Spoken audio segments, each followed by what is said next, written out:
ನಮಸ್ಕಾರ ವೀಕ್ಷಕರೇ, welcome to my YouTube channel crochet anything. ನಾವಿವತ್ತು ಕೆಲವು ಉಲ್ಲನ್ನಲ್ಲಿ ಸರ್ಕಲ್ ಆಗಿ ವರ್ಕ್ ಮಾಡಿರ್ತಾರೆ. ಲೈಕ್ ಸ್ಮಾಲ್ ಟೇಬಲ್ ಮೇಲೆ ಹಾಕೋ ಕೋಸ್ಟರು ಅಥವಾ ಟೇಬಲ್ ಮ್ಯಾಟ್, ಅದನ್ನು ಸರ್ಕಲ್ ಶೇಪಲ್ಲಿ ವರ್ಕ್ ಮಾಡಿರ್ತಾರೆ.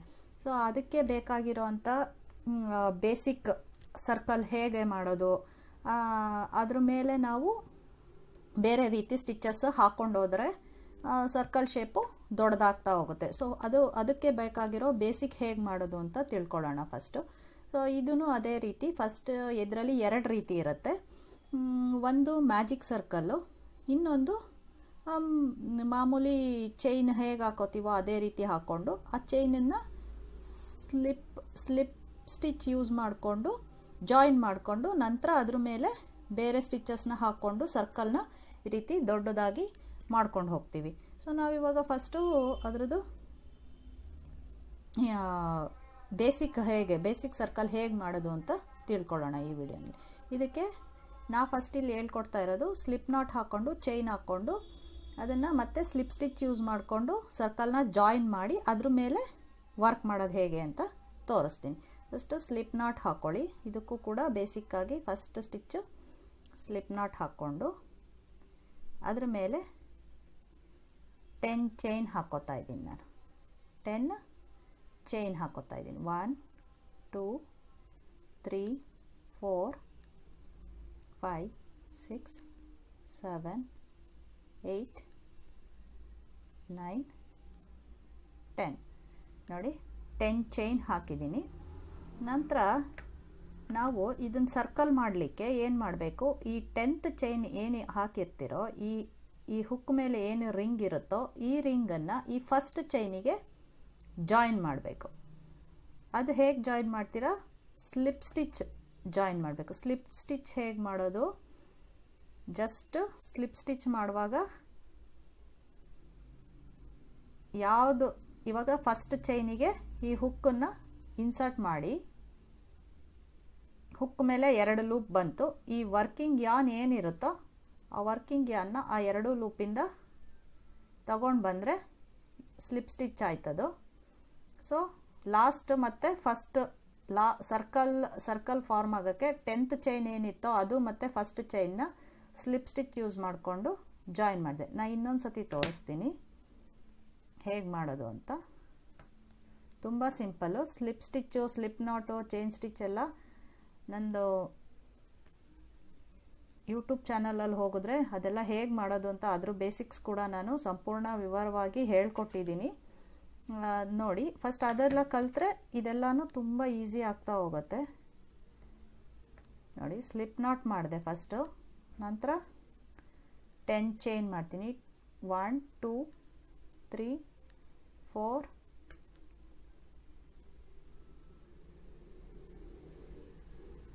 1 2 3 4 5 6 7 8 9 10. ಸೊ 10 ಚೈನ್ ಹಾಕಿದ್ದೀನಿ ನಾನು. ನಂತರ ಈ ಹುಕ್ ಮೇಲೆ ಏನು ಹೀಗಿರುತ್ತೋ ಈ ಚೈನ್ ಇದನ್ನು ನೀವು ಫಸ್ಟ್ ಚೈನಿಗೆ ತಗೊಂಡೋಗಿ ಜಾಯಿನ್ ಮಾಡಬೇಕು. ಸೊ ಸರ್ಕಲ್ ಫಾರಮ್ ಮಾಡೋಕ್ಕೆ ಏನು ಮಾಡ್ತೀರಾ, ಈ ಫಸ್ಟ್ ಚೈನ್ ಏನಿರುತ್ತೋ ಸ್ಲಿಪ್ ನಾಟ್ ಆದಮೇಲೆ ಹಾಕಿರ್ತೀರಲ್ಲ ಅದ್ರ ಒಳಗಡೆ ಈ ಹುಕ್ಕನ್ನು ಇನ್ಸರ್ಟ್ ಮಾಡಿ, ಈ ಹುಕ್ಕನ್ನು ಅದ್ರ ಒಳಗಡೆ ಇನ್ಸರ್ಟ್ ಮಾಡಿ ಹಾಕಿ, ಈ ಕ್ರೋಶಾ ಹುಕ್ ಮೇಲೆ 2 ಲೂಪ್ ಬಂತು. ಇದೇನಿರುತ್ತೋ ವರ್ಕಿಂಗ್ ಯಾನ್ನ ಆ 2 ಲೂಪಿಂದ ಈ ರೀತಿ ತೆಗೆದ್ರೆ ಸ್ಲಿಪ್ ನಾಟ್ ಆಯಿತು. ನೋಡಿ, ನಾನು ಇನ್ನೊಂದು ಸಾರಿ ತೋರಿಸ್ತೀನಿ. ಸೊ ಸ್ಲಿಪ್ ನಾಟು 10 ಚೈನ್ ಹಾಕಿದ್ದೀನಿ. ಲಾಸ್ಟ್ ಏನಿರುತ್ತೋ ಇದು ಹುಕ್ ಮೇಲೆ ಒಂದು ಲೂಪ್ ಇದ್ದೇ ಇರುತ್ತೆ ಯಾವಾಗಲೂ ನೀವು ವರ್ಕ್ ಮಾಡ್ತಾ ಇರುವಾಗ.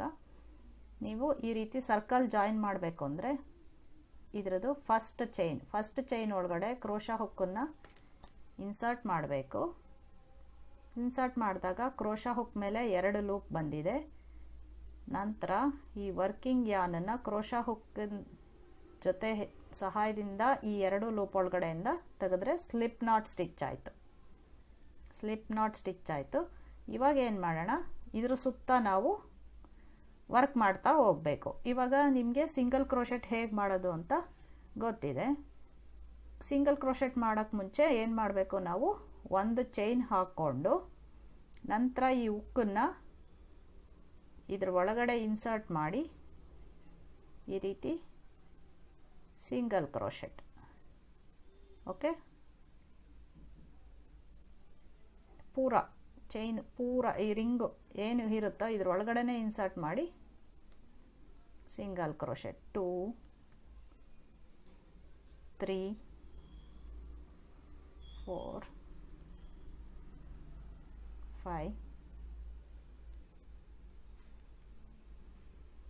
6 7 ಈ ರೀತಿ ರಿಂಗ್ ಒಳಗಡೆ ಇನ್ಸರ್ಟ್ ಮಾಡಿ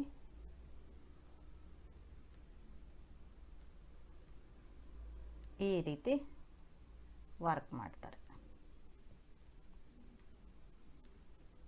ಸೊ ನೆಕ್ಸ್ಟ್ ಏನು ಮಾಡ್ತೀನಿ, ನಿಮ್ಗೆ ಎಷ್ಟು ಚೈನ್ ಬೇಕೋ ಅಷ್ಟು ಹಾಕ್ಕೊಂಡು ಮತ್ತೆ ನೀವು ಇದು ಒಂದು ರೋ ಆಯಿತು. ಫಸ್ಟ್ ಚೈನ್ ಮೇಲೆ ಈಗ ಒಂದು ರೋ ಸಿಂಗಲ್ ಕ್ರೋಶೆಟ್ ಮಾಡಿದ್ರೆ ಮತ್ತೆ ನೀವು ನೆಕ್ಸ್ಟ್ ರೋ ಮಾಡಬೇಕು ಅಂದರೆ ಈ ಫಸ್ಟ್ ರೋನ ಫಿನಿಶ್ ಮಾಡಬೇಕು. ಫಿನಿಶ್ ಮಾಡುವಾಗ ನೀವೇನು ಮಾಡಬೇಕು,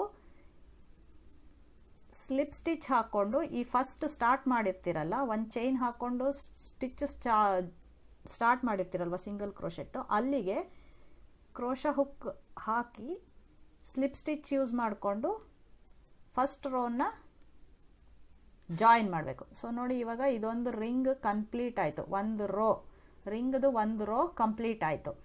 ನಂತರ ನೀವು ಮತ್ತೆ ಅದು ಎಂಡ್ ಮಾಡ್ದಲ್ಲೇ ವರ್ಕ್ ಮಾಡಿಲ್ಲ ಅಂದರೆ ನಿಮಗೆ ಈ ಥರ ಪರ್ಫೆಕ್ಟ್ ಸರ್ಕಲ್ ಕಾಣಿಸಲ್ಲ, ಅದು ಒಂಥರ ಸ್ಪೈರಲ್ ಆಗ್ತಾ ಹೋಗ್ಬಿಡುತ್ತೆ, ಅದು ಬೇರೆ ಪ್ಯಾಟ್ರನ್ ಆಗೋಗುತ್ತೆ. ನೀವು ಈ ರೀತಿ ಸರ್ಕಲ್ಲಾಗಿ ವರ್ಕ್ ಮಾಡಬೇಕು, ಸರ್ಕಲ್ ಶೇಪಲ್ಲಿ ನೀಟಾಗಿ ವರ್ಕ್ ಬರಬೇಕು ಅಂದರೆ ನೀವು ಒಂದು ರೋ ಆದಮೇಲೆ ಇದನ್ನು ಸ್ಲಿಪ್ ಸ್ಟಿಚ್ ಯೂಸ್ ಮಾಡಿಕೊಂಡು ಎಂಡ್ ಮಾಡಿ ನೆಕ್ಸ್ಟ್ ಇನ್ನೊಂದು ಸ್ಟಿಚ್ಚು ಸ್ಟಾರ್ಟ್ ಮಾಡಬೇಕು. ಮತ್ತು ನಾನು ಇನ್ನೊಂದು ಮಾಡಬೇಕು ಅಂದರೆ ಮತ್ತೆ ಏನು ಮಾಡ್ತೀನಿ, ಮತ್ತೆ ಒಂದು ಚೈನ್ ಸಿಂಗಲ್ ಕ್ರೋಶೆಟೇ ಇದ್ರ ಮೇಲೆ ಹಾಕಬೇಕು ಅಂದರೆ ಒಂದು ಚೈನು ಹಾಕ್ಕೊಂಡು, ಅಥವಾ ಹಾಫ್ ಡಬಲ್ ಕ್ರೋಶೆಟ್ ಹಾಕಬೇಕು ಅಂದಾಗ 2 ಚೈನ್ ಹಾಕ್ಕೋಬೇಕು. ನಾನು ಇವಾಗ ಮತ್ತೆ ಸಿಂಗಲ್ ಕ್ರೋಶೆಟ್ ಮಾಡ್ತೀನಿ, ಅದಕ್ಕೋಸ್ಕರ ಒಂದು ಚೈನ್ ಹಾಕಿ ಏನು ಮಾಡ್ತೀನಿ, ಇವಾಗ ನೋಡಿ ಮೇಲ್ಗಡೆ ವಿ ಶೇಪ್ ಏನಿದೆಯೋ ನೀವು ರೋ ಅಂದರೆ ಚೈನು ಉದ್ದವ ಚೈನ್ ಹಾಕಿ ಹಿಂಗೆ ಫ್ಲ್ಯಾಟ್ ವರ್ಕ್ ಮಾಡುವಾಗೂ ಕೂಡ ಏನು ಮಾಡ್ತಿದ್ರಿ, ಚೈನ್ ಮೇಲೆ ವರ್ಕ್ ಮಾಡ್ತಾಯಿದ್ರಲ್ವ, ಅದೇ ರೀತಿ ಇದು ಸರ್ಕಲ್ ಪ್ಯಾಟ್ರನ್ನಲ್ಲಿ ವರ್ಕ್ ಮಾಡ್ತೀರಾ ಅಷ್ಟೇ. ಸೊ ನೋಡಿ ನೆಕ್ಸ್ಟು ಹುಕ್ಕನ್ನು ಇದ್ರೊಳಗಡೆ ಇನ್ಸರ್ಟ್ ಮಾಡ್ತೀರಾ, ತಗೊಂಡು ಸೇಮ್ ಸಿಂಗಲ್ ಕ್ರೋಶೆಟ್ ಹೀಗೆ ಇನ್ಸರ್ಟ್ ಮಾಡ್ತೀರಾ. 2 ಕೆಳಗಡೆ ಏನೇನು ಚೈನ್ ಇರುತ್ತೋ ಅದ್ರ ಮೇಲ್ಗಡೆ ಈ ರೀತಿ ಅದ್ರ ಕೆಳಗಡೆ ಹುಕ್ ಹಾಕು.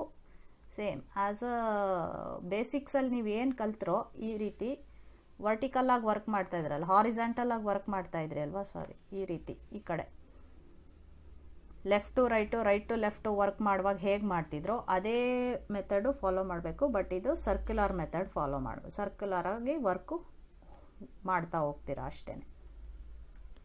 ಸೊ ನೆಕ್ಸ್ಟ್ ಕೂಡ ನೀವು ಈ ರೀತಿ ಅದ್ರ ಮೇಲೆ ವರ್ಕ್ ಮಾಡ್ಕೊಂಡು ಹೋಗ್ತೀರಾ, ಹೀಗೆ ಬರುತ್ತೆ. ನೆಕ್ಸ್ಟು ಇದು ಇದೇ ರೀತಿ ಕಂಟಿನ್ಯೂ ಮಾಡೋಕ್ಕಾಗೋದಿಲ್ಲ. ಇವಾಗ ಸರ್ಕಲ್ ದೊಡ್ಡದಾದಂಗೆ ನೀವು ಇವಾಗ 10 ಚೈನ್ ಹಾಕ್ಕೊಂಡು ಅದ್ರ ಮೇಲೆ ಬರೀ 10 ಮತ್ತೆ 10 ಹಾಗೆ ಮಾಡ್ತಾ ವರ್ಕ್ನ ಇನ್ಕ್ರೀಸ್ ಮಾಡ್ಕೊಂಡು ಹೋಗೋಕ್ಕಾಗೋದಿಲ್ಲ. ಅದಕ್ಕೂ ಇರುತ್ತೆ ವರ್ಕ್ ಇನ್ಕ್ರೀಸ್ ಮಾಡೋದು ಹೇಗೆ, ಸ್ಟಿಚಸ್ನ ಇನ್ಕ್ರೀಸ್ ಮಾಡೋದು ಹೇಗೆ, ಡಿಕ್ರೀಸ್ ಮಾಡೋದು ಹೇಗೆ ಅಂತ ಅದನ್ನು ಸಪ್ರೇಟಾಗಿ ನೆಕ್ಸ್ಟ್ ಮುಂದಿನ ವೀಡಿಯೋಗಳಲ್ಲಿ ನಾನು ತೋರಿಸ್ತಾ ಹೋಗ್ತೀನಿ. ಸ್ಟಿಚಸ್ ಟುಗೆದರು ಹಾಕೋದು ಹೇಗೆ ನೋಡಿ. ಲಾಸ್ಟ್ ಸ್ಟಿಚ್ಚು ವರ್ಕ್ ಮಾಡ್ತಾಯಿದ್ದೀನಿ ನಾನಿಲ್ಲಿ, ಲಾಸ್ಟ್ ಒನ್ನು ವರ್ಕ್ ಮಾಡ್ತಾಯಿದ್ದೀನಿ. ಲಾಸ್ಟಿಗೆ ಸಿಂಗಲ್ ಕ್ರೋಶೆಟ್ ಹಾಕಿ ನಾನು ಮತ್ತೆ ಈ ರೋನ ಎಂಡ್ ಮಾಡಬೇಕು ಅಂದರೆ ನಾನು ಏನು ಮಾಡಬೇಕು, ಇಲ್ಲಿ ಫಸ್ಟ್ ಸ್ಟಿಚ್ ಏನಿರುತ್ತೋ ಅದ್ರ ಒಳಗಡೆ ಹಾಕಿ ಸ್ಲಿಪ್ ಸ್ಟಿಚ್ ಹಾಕಿ ಎಂಡ್ ಮಾಡಬೇಕು. ಸೊ ಆವಾಗ ಇದೊಂದು ನೆಕ್ಸ್ಟ್ ರೋ ಕಂಪ್ಲೀಟ್ ಅನಿಸುತ್ತೆ. ಮತ್ತು ನೀವು ವರ್ಕ್ ಕಂಟಿನ್ಯೂ ಮಾಡಬೇಕಂದ್ರೆ ನೀವು ಚೈನ್ ಹಾಕ್ಕೊಂಡು ಹಾಫ್ ಡಬಲ್ ಕ್ರೋಶೆಟ್ ಅಂದರೆ 2 ಚೈನ್ ಹಾಕ್ಕೊಂಡು ನೀವು ನೆಕ್ಸ್ಟ್ ವರ್ಕ್ ಕಂಟಿನ್ಯೂ ಮಾಡ್ತಾ ಹೋಗ್ಬೇಕು. ಆಮೇಲೆ ನಾವು ಅದು ಈ ವರ್ಕ್ ಹೇಳಿದ್ನಲ್ಲ, ದೊಡ್ಡದಾಗ್ತಾ ನೀವು ಸ್ಟಿಚಸ್ನ ಇನ್ಕ್ರೀಸ್ ಮಾಡ್ತಾ ಹೋಗಬೇಕಾಗುತ್ತೆ, ಕೆಲವು ಪ್ಯಾಟ್ರನಲ್ಲಿ ಡಿಕ್ರೀಸ್ ಮಾಡಬೇಕಾಗ್ತಾ ಹೋಗುತ್ತೆ. ಅದೆಲ್ಲ ಹೇಗೆ ಅಂತ ತಿಳ್ಕೊತಾ ಹೋಗೋಣ. ಸೊ ಅವಾಗ ನಿಮಗೆ ಬೇಸಿಕ್ಸ್ ಆದಮೇಲೆ ಇನ್ನೂ ಕೆಲವು ಇರುತ್ತೆ. ಬಿಗಿನರ್ ಲೆವೆಲಿಗೆ ಇಷ್ಟು ಬೇಸಿಕ್ಸು ಗೊತ್ತಾದರೆ ಸಾಕು. ಸೊ ನೆಕ್ಸ್ಟ್ ಲೆವೆಲಲ್ಲಿ ಇನ್ನು ಸ್ವಲ್ಪ ಸ್ಟಿಚಸ್ಸು ಬೇರೆ ಬೇರೆ ಥರದ್ದು ಅದನ್ನೆಲ್ಲ ತಿಳ್ಕೊತಾ ಹೋಗೋಣ.